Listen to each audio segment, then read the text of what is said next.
ॐ पूर्णमदः पूर्णमिदं पूर्णात् पूर्णमुदच्यते पूर्णस्य पूर्णमादाय पूर्णमेवावशिष्यते।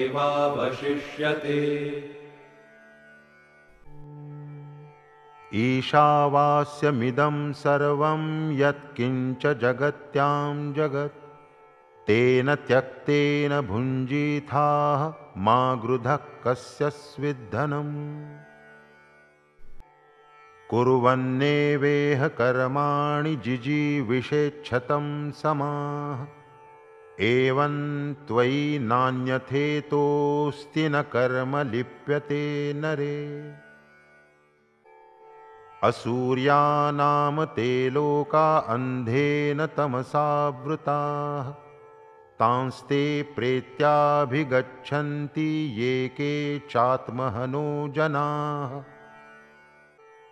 अनेजदेकं मनसो जवियो नैनद्देवा आप्नुवन् पूर्वमर्षत् तद्धावतो अन्यान् अत्येति तिष्ठत् तस्मिन्नपो मातरिश्वा दधाति। तदेजति तन्नैजति तद्दूरे तद्वन्तिके तदन्तरस्य सर्वस्य तदु सर्वस्यास्य बाह्यतः। यस्तु सर्वाणि भूतानि आत्मन्येवानुपश्यति सर्वभूतेषु चात्मानं ततो न विजुगुप्सते। यस्मिन् सर्वाणि भूतानि आत्मैवाभूद्विजानतः तत्र को मोहः कः शोक एकत्वमनुपश्यतः। सपर्यगाच्छुक्रमकायमव्रणम् अस्नाविरं शुद्धमपापविद्धम् कविर्मनीषी परिभूः स्वयंभूः याथा तथ्यतो अर्थान् व्यदधात् शाश्वतीभ्यः समाभ्यः। अन्धं तमः प्रविशन्ति ये अविद्यामुपासते ततो भूय इव ते तमो य उ विद्यायां रताः। विद्याञ्च अविद्याञ्च यस्तद्वेदो भयं सः अविद्यया मृत्युं तीर्त्वा विद्ययामृतमश्नुते। अन्धं तमः प्रविशन्ति ये असम्भूतिमुपासते ततो भूय इव ते तमो य उ सम्भूत्यां रताः।